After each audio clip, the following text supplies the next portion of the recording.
Up guys, wala nang intro to.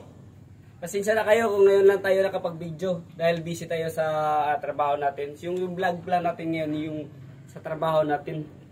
Yung ito, Rumbolt. Meron ako ituturo sa inyo sa technique na para dito sa Rumbolt. Lalo na kapag itong Rumbolt ay maluwag siya. Tingnan nyo, masyado siyang maluwag. So, yan. Kapag pinasok natin to, iikot lang to. Mas mabilis masira. So, ang technique natin, kaysa weldingan natin dito o ispatan, ang technique na yun, didikdikin natin dito. Yan. Didikdikin natin dito.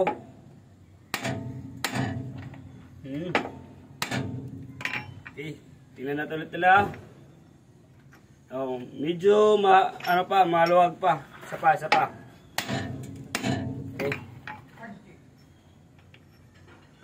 Yan. Oh, yan. Medyo mahigpit-higpit na. Ayun. Yan.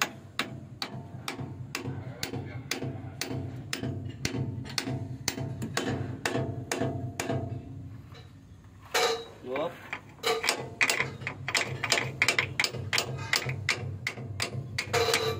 Medyo lumilihis.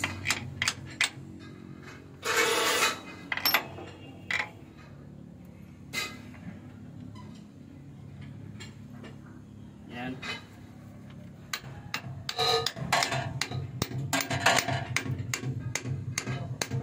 Oh, diba? Simple lang.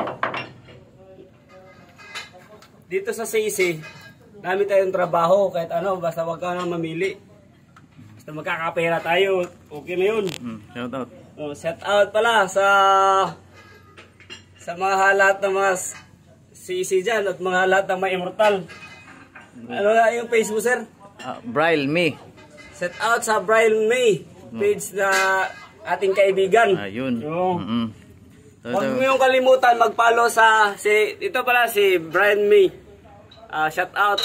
At saka huwag niyong kalimutan yung page, paki-like and share and follow. Thank you. Thank you kayo.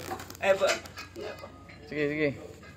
Ngayon, Napay 30 seconds. 1, 2, 3, 4, 5, 6. Oh, 4 na lang yung ang susunod natin dito, pagkatapos dito sa Rumbolt, dito doon lang tayo sa sa lining tayo. Wala. So ngayong video na to, dito lang muna tayo sa Rumbolt. Pagkatapos nito, next mag-vlog tayo sa doon na tayo sa lining. Tuturo ko sa inyo kung paano yun natin yun tatarabuhin. Okay. O katulad yan. O tingnan nyo. Kaya mabuti masyado siyang maluwag. Oh, yan So, umiikot yan. Di tayo makapaghigpit pinasukan natin ng Rumbolt. So, ang kailangan natin gawin, didikdikin natin dito para humigpit.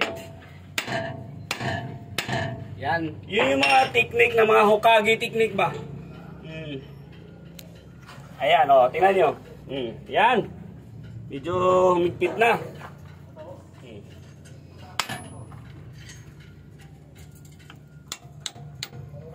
Yan Ito, yung natutunan ko, sa mga kaibigan ko lang din. Hindi naman ako talaga as in mechanic, assistant mechanic lang ko, pero isi-share ko sa inyo yung natutunan ko para may matutunan din kayo.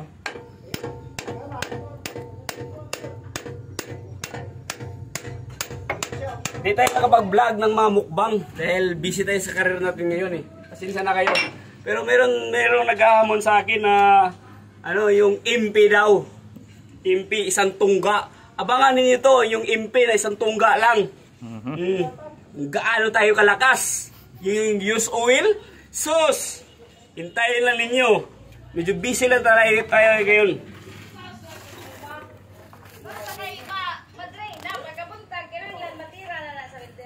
Kasi wala tayong sipag, wala tayong matutunan.